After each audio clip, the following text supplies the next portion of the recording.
नमस्कार मित्रांनो, सर्वप्रथम आपल्याला शुभप्रभात मित्रांनो, गुड मॉर्निंग मित्रांनो.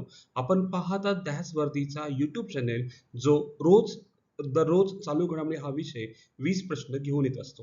मित्रांनो, आज तारीख आहे 8 एप्रिल आणि 8 एप्रिलचे महत्त्वाचे आपण 20 प्रश्न सुरू करणार आहोत. आणि मित्रहो, आपण व्हिडिओ पाहताना सुरुवातीपासून शेवटपर्यंत पहा, जेणेकरून स्पर्धा परीक्षेसाठी येणाऱ्या चालू घडामोडींचा आपल्याला मदत होऊ शकते. ठीक आहे, आपण सुरू करूया आजचे महत्त्वाचे प्रश्न.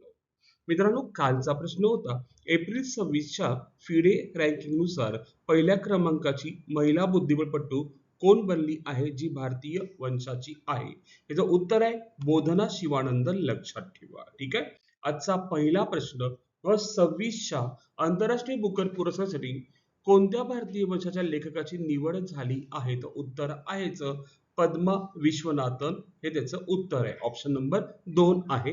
आंतरराष्ट्रीय बुकर पुरस्कारासाठी भारतीय वंशाच्या लेखकाची निवड झाली आहे. त्यांचं नाव काय? पद्मा विश्वनाथन. काही महत्वाचे पुरस्कार पाहूया. NBCC अवॉर्ड अरुंधती रॉय, त्यांचं पुस्तक आहे Mother Mary comes to me. Para archer of the year 25 Sheetal Devi. Abel पुरस्कार ग्रीट फॉल्टिंग्स. प्रतिष्ठित पुरस्कार तेलंगणा जुबली कृष्णा राव. ज्ञानपीठ पुरस्कार 26 विर्यामुत्तू. स्टॉकहोम वॉटर प्राइज 26 केव मदानी. सरस्वती सन्मान राम कुमार मुखोपाध्याय. संगीत कलानिधी पुरस्कार 26 है ना, जयंती कुमारेश. वायली रिसर्च हिरोज 2025 पुरस्कार डॉक्टर चंद्रकांत लहारिया. जेसी डॅनियल पुरस्कार 24 शारदा. अशोक चक्र शुभांशु शुक्ला.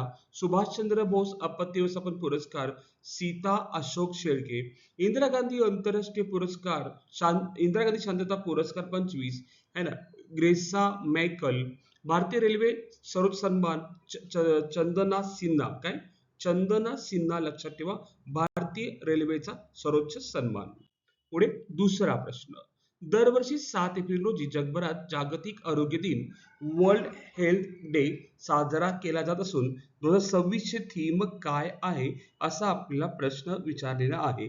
2026 चा थीम काय आहे? तर उत्तर आहे ऑप्शन नंबर 1 आहे together for health stand with science. बघा मित्रांनो, 2026 जे आहे ना, ते काय आहे मित्रांनो? टुगेदर. लक्षात ठेवायची गोष्ट, हेल्थ स्टँड विथ सायन्स. आणि 2025 पाहायला गेलं तर हा आहे हेल्थी बिगिनिंग्स होपफुल फ्युचर. लक्षात ठेवा, 26 आणि 25 थीम पाहत आहोत आपण.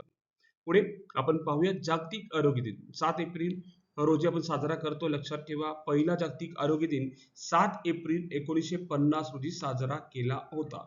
पण याची स्थापना झाली जागतिक आरोग्य संघटनेची 7 एप्रिल 1948. आता आपण थीम पाहिलं, together for health stand with science, म्हणजे आरोग्यासाठी एकत्र विज्ञानासोबत उभे राहा. 26 थीम. आणि 25 हेल्थी बिगिनिंग होपफुल फ्युचर, म्हणजे निरोगी सुरुवात आशादायक भविष्य. उद्देश काय आहे? जगभरातील लोकांना आरोग्यविषयक समस्याबद्दल शिक्षित करणे, निरोगी जीवनशैलीबद्दल जागरूकता निर्माण करणे आणि सर्वांसाठी चांगल्या आरोग्य सुविधा उपलब्ध करून देणे, हा त्याचा मुख्य उद्दिष्ट आहे. पुढे तिसरा प्रश्न पाहतोय आपण, उन्नत कृषी महोत्सव 2026 प्रदर्शन व प्रशिक्षण कोणत्या राज्यात आयोजित होणार आहे? उन्नत कृषी महोत्सव 2026. तर उत्तर आहे आपल्या मध्य प्रदेश राज्यामध्ये तो आयोजित करण्यात येणार आहे. इन डिटेल पाहूया आपण मध्य प्रदेश बद्दल. ठीक आहे. हा, मध्य प्रदेश 1 नोव्हेंबर 56 ला स्थापना, राजधानी भोपाळ, मुख्यमंत्री मोहन यादव, राज्यपाल मंगूभाई छगनभाई पटेल. ठीक आहे. ओके. पुढं चौथा प्रश्न. भारताने 1000 मेट्रिक टन तांदूळ मानवतावादी मदत म्हणून कोणत्या देशाला पाठवला आहे? तर उत्तर आहे बुर्किनी बुर्किना फासो या देशाला आपण तांदूळ पाठवलेला आहे, तोही 1000 मेट्रिक टन. देश बुर्किना फासो, खंड आफ्रिकामध्ये पश्चिम आफ्रिकेत आहे. राजधानी ओवा गाडुगू आणि चलन आहे पश्चिम आफ्रिकन CFA फ्रँक. भौगोलिक क्षेत्र सोहेल प्रदेश. समस्या दुष्काळ, अन्न टंचाई, दहशतवाद. महत्वाचे अपडेट 26. भारताने बुर्किना फासोला 1000 मेट्रिक टन तांदूळ पाठवला. उद्देश अन्न सुरक्षा आणि मानवतावादी मदत म्हणून. आपण पाहतोय पाचवा प्रश्न. शरद पवार सोबत किती नवनिर्वाचित राज्यसभा सदस्यांचा शपथविधी सोहळा पार पडला? तर टोटल 19 सदस्यांचा शपथविधी पार पडला. शरद पवार घेतली राज्यसभा शपथ. नवनिर्वाचित 19 राज्यसभा सदस्यांचा शपथविधी सोहळा दिनांक 6 एप्रिल 26 ठिकाण नवी दिल्ली. शपथ दिली राज्यसभा उपाध्यक्ष CP राधाकृष्णन. प्रकृती कारणामुळे शरद पवार व्हीलचेअरवर बसून शपथ घेतली आणि महाराष्ट्रातील 7 जागांसाठी निवडणूक झाली होती आणि सर्वच्या सर्व बिनविरोध निवड झालेली आहे. आणि आघाडी पाहायला गेलं, आपण जर थोडंसं पाहायला गेलं, आघाडी महायुती 6 तर महाविकास आघाडी जागा 1. राज्यसभेत तिसऱ्यांदा शपथ घेतली आहे कोणी? शरद पवारांनी. आणि विधानसभेत 6 वेळा विधानसभा सदस्य होते, विधान परिषदेत एकदा सदस्य होते, लोकसभेत 7 वेळा सदस्य होते, राज्यसभेत तिसऱ्या वेळी शपथविधी घेतलेली आहे. कोण? शरदजी पवार यांनी. पुढं नेक्स्ट क्वेश्चन 6वा. ॲथलेटिक्स इंटिग्रिटी युनिटनुसार डोपिंगसाठी निलंबित झालेल्या खेळाडूंची सर्वाधिक संख्या कोणत्या देशात आहे? खूप पॉईंट महत्त्वाचं विचारलंय. डोपिंगसाठी निलंबित झालेल्या खेळाडूंची सर्वाधिक संख्या कोणत्या देशात आहे? तर आपला देश भारत देशात सर्वाधिक डोपिंगमध्ये आढळलेले ॲथलेटिक्स आहेत, लक्षात ठेवा. 7वा प्रश्न. बाब अल मदेंब समुद्रधुनीबाबत खालील कोणते विधान बरोबर आहे असा आपल्याला प्रश्न विचारलेला आहे. कोणतं विधान बरोबर आहे? 7वा प्रश्न आपल्याला विचारलाय. तर ऑब्विसली उत्तर आहे ही समुद्रधुनी लाल समुद्र आणि गल्फ ऑफ अडेन यांना जोडते. म्हणजे ऑप्शन नंबर 2 हे करेक्ट आहे बघा, लक्षात ठेवा. ठीक आहे.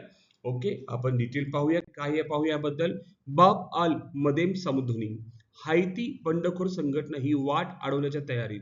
युरोप, आशिया, आफ्रिका यांच्यातील व्यापारासाठी अत्यंत महत्वाचे. भारतात युरोपाशी 80% व्यापार या मार्गात होतो. भारताचा, लक्षात ठेवा, युरोपाची 80% या व्यापार मार्गात होतो. तांबड्या समुद्राच्या मुखाशी आहे. ही समुद्रधुनी आशिया आणि युरोपला जोडते. ही समुद्रधुनी लाल समुद्राच्या दक्षिणेकडील प्रवेशद्वार आहे. ती गल्फ ऑफ अडेन ला जोडते. गेट ऑफ टीयर्स दुःखाचे द्वार म्हणून ओळखतात. सुएझ कालव्याकडे जाणाऱ्या जहाजांसाठी मुख्य प्रवेशद्वार आहे. ठीक आहे. आणि हे कोण करते? हायती बंडखोर संघटना ही अडवण्याच्या तयारीत आहे. म्हणून हा बाब अल मदेंब समुद्रधुनी महत्वाचा आपल्यासाठी चर्चेतला विषय, त्यासाठी मी घेण्याचा प्रयत्न केलेला आहे. पुढं 8वा प्रश्न. जगातील सर्वात मोठे कार कार्गो जहाज कोणत्या देशाचे आहे? तर उत्तर आहे चीन देशाचे आहे. डिटेल पाहूया आपण. जगात सर्वात मोठं कार्गो जहाज आहे ना, ग्लोविस लीडर नाव त्याचं, लक्षात ठेवा जहाजाचं. संबंधित कंपनी देश चीनशी. संबंधित निर्मिती ठिकाण ग्वांझू शिप यार्ड इंटरनॅशनल GSI इथे निर्माण केला. म्हणजे ग्वांझू कुठे? चीनमध्येच आहे. विशेष वैशिष्ट्य क्षमता एकेवेळी सुमारे 10,800 कार वाहने वाहून नेण्याची क्षमता. प्रकार जगात सर्वात मोठ्या कार कॅरियर PCTC जहाजापैकी एक. इंधन प्रणाली LNG वर चालते, म्हणजे लिक्विफाईड नॅचरल गॅसवर चालते. पारंपरिक इंधन ड्युएल फ्युएल सिस्टीम वरती आधारित आहे.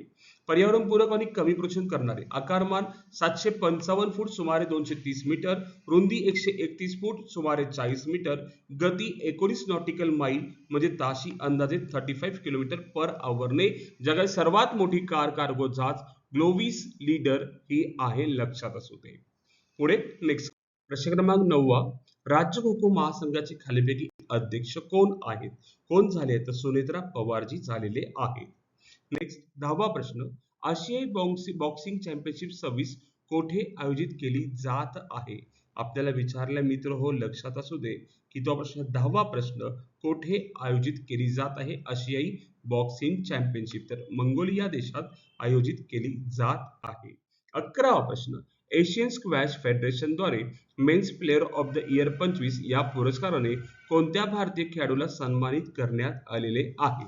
ठीक आहे. तर उत्तर आपल्याला प्रश्न विचारलाय, तर उत्तर आहे अभय सिंग या भारतीय खेळाडूला men's player of the year 25 म्हणून घोषणा करण्यात आलेली आहे. पुढे 12वा प्रश्न. मेघालय सरकारने दुर्गम आणि डोंगराळ भागात हाय स्पीड इंटरनेट पुरवण्यासाठी कोणत्या कंपनी सोबत करार केलेला आहे? तर उत्तर आहे स्टारलिंक सोबत करार केलेला आहे. पुढे 13वा प्रश्न. राष्ट्रीय आपत्ती परिषद दलाचे महासंचालक म्हणून कोणाची नियुक्ती करण्यात आलेली आहे?